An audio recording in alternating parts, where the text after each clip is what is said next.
Hello मेरे प्यारे दोस्तों, कैसे हैं आप सभी। स्वागत है आप सभी का आपके गुरु चैनल एसपी झा चैनल पे। और आज हम लोग क्वेश्चन नंबर 11 से सीखने वाले हैं मेरे प्यारे दोस्तों।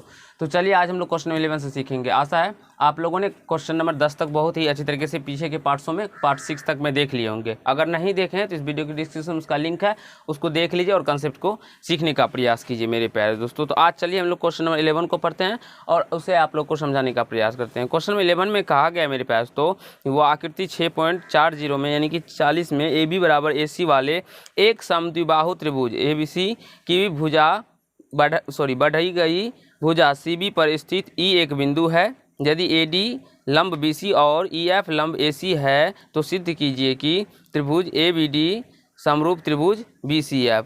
ये हमें साबित करना है। एक बार आप लोग इसे प्रश्न को ध्यान से देख लीजिए और पढ़ लीजिए। और आकृति भी आप लोगों को बनाया गया ही है, यहाँ पे देख सकते हैं। कहा गया है जो ABC की भी बढ़ाई गई भुजा CB पर स्थित E एक बिंदु है। देखिए ये CB को बढ़ाया गया है और उस पर स्थित एक बिंदु E है, वही बढ़ाया गया। और AD जो है वो लंब है BC पे और EF लंब है AC पे। तो वही हमको लिखना होता है मेरे प्यारे दोस्तों। जो दिया जाता है सबसे पहले उसको क्या करना होता है, तो लिखना होता है। चलिए लिखते हैं जो क्या दिया हुआ है।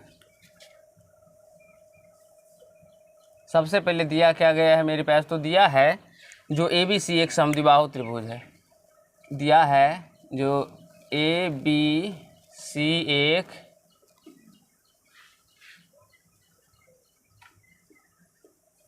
समद्विबाहु त्रिभुज है मेरे प्यारे दोस्तों। ये हमें गिवन डेट में जो ABC एक समद्विबाहु त्रिभुज है और हमें जिसमें दिया हुआ है मेरे पास तो AB बराबर AC है। AB क्या है, ये AC के बराबर है। और क्या दिया हुआ है, भुजा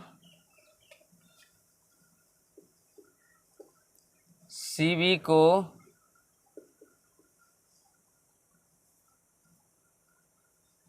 को मेरे प्यारे दोस्तों भुजा CB को बिंदु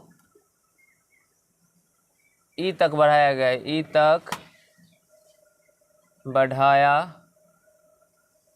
तक इस प्रकार बढ़ाया गया है। E तक इस प्रकार बढ़ाया गया है।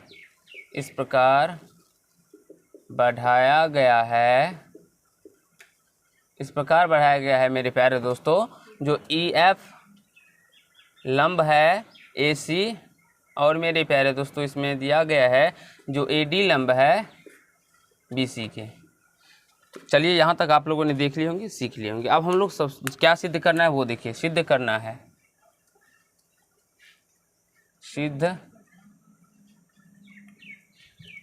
है मेरे पास तो हमें क्या सिद्ध करना है वो देख लीजिए। क्या सिद्ध करना है वो देख लेते हैं। देखिए सबसे पहले हमें सिद्ध क्या करना है, यहाँ से देखिए सिद्ध करना है त्रिभुज ABD समरूप त्रिभुज ECF।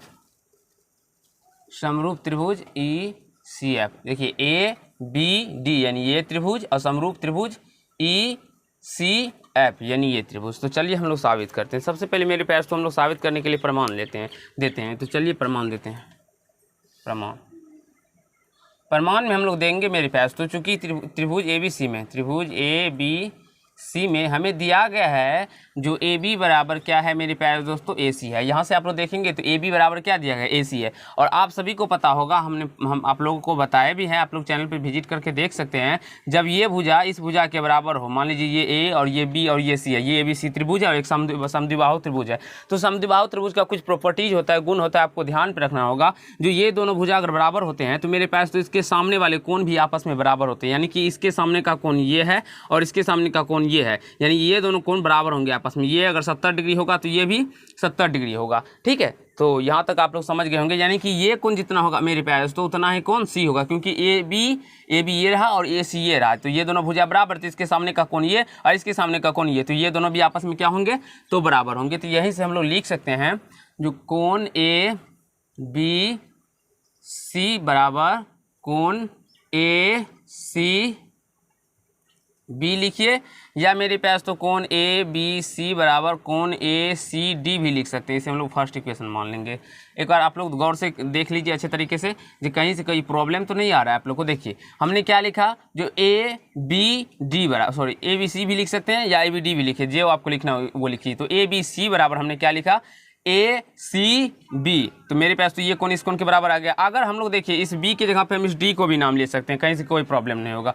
अब मेरे प्यारे दोस्तों हम लोग लेते हैं त्रिभुज, चलिए देखते हैं त्रिभुज ए डी सी और ए डी सी और त्रिभुज किसमें लेंगे मेरे पास, तो ए डी सी और त्रिभुज ई एफ सी में, ई एफ सी में लेते हैं।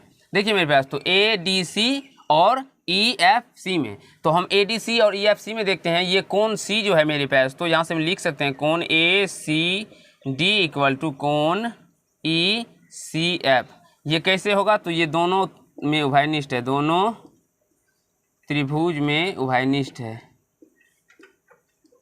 उभयनिष्ठ है मेरे प्यारे दोस्तों। ये ए डी सी के अंदर भी आ रहा है और ये ई एफ सी के अंदर आ रहा है ना बाबू, दोनों त्रिभुज के अंदर आ रहा है ना। तो ये क्या होगा, जब कोई भी कोण दोनों त्रिभुज के अंदर आता है तो वो क्या होता है, तो उभयनिष्ठ होता है, यानी कि दोनों में है। ठीक है, अब यहाँ तक समझ गए होंगे आप लोग, समझ गए ना। लेकिन बाबू मेरे प्यारे अच्छे बच्चों, आप लोग ऊपर में देखिए समीकरण फर्स्ट है। समीकरण फर्स्ट में क्या है, अगर आप लोग इसको सेकेंड मान लेंगे, समीकरण क्या मान लेते हैं, सेकेंड। तो लिखिए समीकरण फर्स्ट तथा सेकेंड से, समीकरण फर्स्ट तथा सेकेंड से हम लोग देखते हैं मेरे प्यारे दोस्तों, जो कोण ए सी डी बराबर यहाँ पे क्या है, कोण ए बी सी है ना बाबू, और यहाँ पे ए सी डी बराबर कोण क्या है, ई सी एफ है ना। मान लीजिए कोण 1 बराबर ही कोण 2 हो, ठीक है, या और कोण 2 बराबर कोण 5 हो, तो इसको हम ऐसे भी तो लिख सकते हैं कोण 1 बराबर कोण 5। कैसे, क्योंकि कोण 2 के ही बराबर कोण 1 है, कोण 2 के ही बराबर कोण 5 है ना। तो यानी कि कोण 2 जब बराबर है, कोण 2 के बराबर 1 है, कोण 2 के बराबर 5 है, तो कोण 1 के बराबर तो कोण 5 भी लिख सकते हैं ना। तो उसी प्रकार से हमारे प्यारे दोस्तों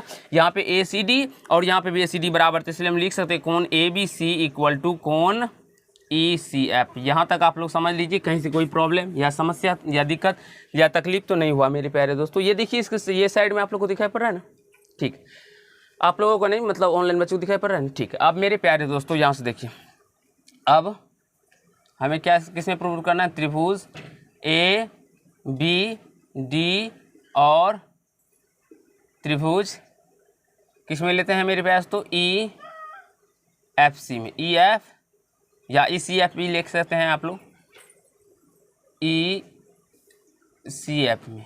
ठीक है बाबू, देखिए अब यहाँ से अगर हम लिखें तो हम लिख सकते हैं कोण ए डी बी बराबर कोण ई एफ सी। कैसे हुआ, प्रत्येक 90 डिग्री है मेरे प्यारे दोस्तों, दोनों त्रिभुज के अंदर ये क्या है, 90 डिग्री है। आप लोग देखेंगे तो ये कोण भी 90 डिग्री है और ये कोण भी 90 डिग्री है, तो ये कोण के बराबर हो जाएगा बाबू, ठीक है। और अभी हमने क्या साबित किया है मेरे पास, तो कोण ए बी सी, कोण ए बी सी। अब यहाँ से ए बी सी, यहाँ से देखिए कोण A B C equal to E C F, A B C, यानी कि ए बी सी को हम लोग मेरे पास तो ए बी डी भी लिख सकते हैं। ठीक है, तो यहाँ से A B C equal to क्या है मेरे पास, तो कोण ई सी एफ है, ई सी एफ है ना। यहाँ से देखिए A B C equal to कौन क्या है, ई सी एफ है ना बाबू। अब हम लोग अगर मान लीजिए ए बी सी को ए बी डी भी तो लिख सकते हैं ना, तो यानी ये कोण किस कोण के बराबर आ गया, इस कोण के बराबर आ गया ना। तो जब ये कोण, दो कोण बराबर आ गया ना, दोनों कोण बराबर आ गया ना, तो ए समरूपता से क्या हो जाएगा, अतः त्रिभुज ए बी डी समरूप त्रिभुज ई सी एफ हो जाएगा। कैसे हुआ, तो ए समरूपता से, ए समरूपता से। आई होप मेरे प्यारे दोस्तों आप सभी को समझ में आ गया होगा, कहीं से कोई दिक्कत या समस्या नहीं हुआ होगा। और ए समरूपता क्या होता है, नहीं होता है, मैंने आप लोग को बहुत ही अच्छे तरीके से बता रखा है। अगर नहीं देखें तो जाके प्लेलिस्ट में देखिए, सारे का कंसेप्ट आप लोग को बता रखा है, तो इसे आप लोग समझ लीजिए, कहीं से कोई प्रॉब्लम या समस्या तो नहीं हो रहा है। एक बार आप लोग अपने अच्छे तरीके से उसको देख सकते हैं। तो चलिए फ्रेंड, आप लोगों ने बहुत ही अच्छी तरीके से इसको समझ लिया होगा और कहीं से कोई कठिनाई नहीं हुआ होगा। अब हम लोग क्वेश्चन नंबर 12 को पढ़ने वाले हैं। आपके स्क्रीन बोर्ड पे चला जाएगा क्वेश्चन नंबर 12, आप लोग देख सकते हैं और समझ सकते हैं। तो क्वेश्चन नंबर 12 में मेरे प्यारे दोस्तों कहा गया है, एक त्रिभुज ABC की भुजाएं AB और BC तथा माध्यिकाएँ AD एक अन्य त्रिभुज PQR की क्रमशः भुजाओं PQ और QR तथा माध्यिका PM के समानुपाती है। ठीक है, देखिए कहा गया है इसमें आकृति 6.41 यानी कि दिया गया है। तो दर्शाइए कि त्रिभुज ABC समरूप त्रिभुज PQR है। तो आशा है मेरे प्यारे दोस्तों आप सभी प्रश्न को पढ़ लिए होंगे, कहीं से कोई प्रॉब्लम नहीं हुआ होगा। ठीक है, तो चलिए अब हम लोग दर्शाते हैं जो ये क्या कहा गया इसमें, ABC समरूप त्रिभुज है PQR को। चलिए देखिए यहाँ से दिया है, क्या दिया गया है मेरे पास, तो जो ABC तथा PQR क्या है, दो त्रिभुज है। ठीक है, और इसमें माध्यिकाओं यानी कि, चलिए हम मार्कर का कलर सेलेक्ट करते हैं। देखिए ABC तथा PQR दो त्रिभुज है मेरे प्यारे दोस्तों। दो क्या है,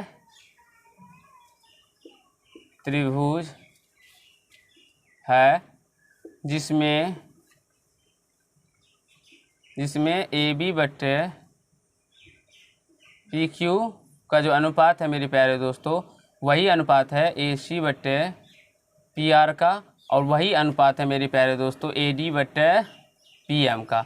ये आपके प्रश्न के अंदर ही कहा गया है। जो ये भुजाएं, सॉरी AC बट्टे PQR ने BC बट्टे दिया हुआ है। ठीक है, BC बट्टे दिया है, तो यहाँ से इसको BC बट्टे क्या कर लेना है आप लोगों को, QR कर लेना है। तो AB बटे PQ बराबर BC बटे QR तथा और बराबर AD बटे PM, ये समानुपाती है। जबकि AD एवं PM माध्यिकाएँ हैं। क्या है मेरे प्यारे दोस्तों, ये माध्यिकाएँ हैं। चलिए यहाँ तक आप लोग समझ गए होंगे, कहीं से कोई दिक्कत या समस्या नहीं हुआ होगा। अब हम लोग को क्या सिद्ध करना है वो हम लोग समझ लेते हैं। सिद्ध करना है क्या सिद्ध करना है मेरे पास, तो त्रिभुज ABC समरूप त्रिभुज PQR है, ये हमें साबित करना है। ठीक है, चलिए हम लोग प्रमाण देते हैं। प्रमाण में देंगे मेरे प्यारे दोस्तों, जो हम लोग देखते हैं AD एवं PM क्रमशः त्रिभुज ABC एवं PQR AD दीजिएगा, यहाँ पे AD एवं PM क्रमशः त्रिभुज ABC एवं PQR की माध्यिकाएँ हैं मेरे प्यारे दोस्तों। माध्यिकाएँ हैं, तो इसका मतलब क्या हुआ, ये AD अगर माध्यिका है तो ये जितना होगा उतना ही ये होगा, और ये जितना होगा उतना ही ये होगा। तो मेरे प्यारे दोस्तों यहाँ से हम लोग लिख सकते हैं जो BD इक्वल टू 1/2 BC हो जाएगा। BD इक्वल टू क्या हो जाएगा, 1/2 BC। कैसे हो जाएगा, क्योंकि ये BD जो है ये पूरे का आधा होगा, तो यहाँ से हम लोग BC इक्वल टू क्या कर लिख सकते हैं, ये दो को इधर लाएंगे तो ये 2BD हो जाएगा मेरे प्यारे दोस्तों। ठीक है, तथा अब यहाँ से देखिए ये PM भी तो माध्यिका ही है ना, तो यहाँ से QM इक्वल टू क्या हो जाएगा, 1/2 QR हो जाएगा, और यहाँ से ये 2 इधर आ जाएगा तो QR इक्वल टू क्या हो जाएगा, 2QM हो जाएगा बाबू। चलिए आप देखिए हमें हमारे प्रश्न में ही दिया गया है, क्या दिया गया है, तो यहाँ से देखिए AB बटे PQ बराबर, सॉरी ये इसको छोड़ दीजिए, अभी ये टर्म नहीं लेंगे। ठीक है, हमें लेना है BC बटे QR बराबर AD बटे PM दिया गया है। क्या है, दिया है ना बाबू, ये बताइए दिया है ना। और अभी मेरे पास तो हमने BC बराबर क्या माना है, निकाला है 2BD, तो यहाँ से 2BD दे दीजिएगा, और QR बराबर क्या निकाला है, 2QM निकाला है, और यहाँ से AD बटे PM, और यहाँ से लिख दीजिएगा जो BC बराबर 2BD और QR बराबर 2QM, ये हमने यहाँ से निकाल रखा है। ठीक है, अब बताइए बाबू आप लोग को यहाँ तक समझने में कहीं प्रॉब्लम नहीं ना। अब इस 2 से इस 2 को हम लोग क्या करते हैं, कट कर देते हैं। तो यहाँ से BD इक्वल टू QM बराबर AD बट्टे PM आ जाएगा। आप देखिए तो आप लोग को नीचे दिखाई पड़ रहा है कि नहीं दिखाई पड़ रहा है, और लिख सकते हैं बाबू। देखिए अब हम लोग यहाँ पे लिखते हैं, इसको सॉल्व करते हैं।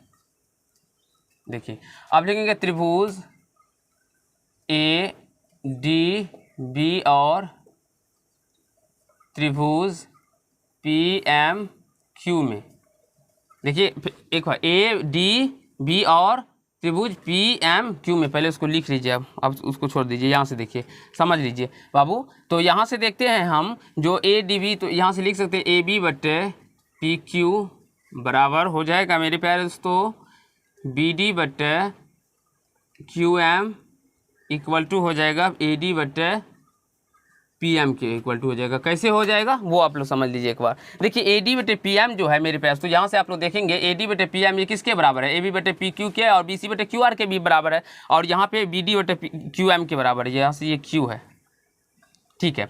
तो यहाँ से हम लिख सकते हैं ना बी डी बटे क्यू एम बराबर ए डी बटे पी एम, तो ये तो वैसे का वैसे लिखे, और ये ए डी बटे पी एम ए बी बटे पी क्यू के बराबर हुई है, तो हम उसको ऐसे लिख दिए ना। अब मेरे प्यारे दोस्तों आप लोग इस त्रिभुज के अंदर देखेंगे ए डी बी में और पी क्यू एम बोलिए या पी एम क्यू में, देखिए आप यहाँ से ए बी बटे पी क्यू हुआ, तो ए बी बटे पी क्यू हो गया, बी डी बटे क्यू एम और ए डी बी डी ये रहा बी डी बटे क्यू एम और ए डी बटे पी एम, तो ए डी बटे पी एम हुआ। तो यानी कि इसकी तीनों भुजाएं क्या है, समानुपाती है। तो ये ऐसे समरूपता से मेरे प्यारे दोस्तों, अतः त्रिभुज ए डी बी क्या हो जाएगा, समरूप त्रिभुज क्या हो जाएगा, पी एम क्यू हो जाएगा। कैसे हुआ, तो एस एस समरूपता से, एस एस समरूपता से, क्योंकि इसकी तीनों भुजाएं क्या है, समानुपाती है। तो ये ऐसा समरूपता से क्या हो जाएगा मेरे प्यारे दोस्तों, समरूप हो जाएगा बाबू। अब जब ये त्रिभुज और ये त्रिभुज समरूप हो गया तो इसकी संगत कोण क्या होगी, समान होगी। संगत कोण समान होगा, यानी कि ये कोण जितना होगा उतना ही कोण ये होगा,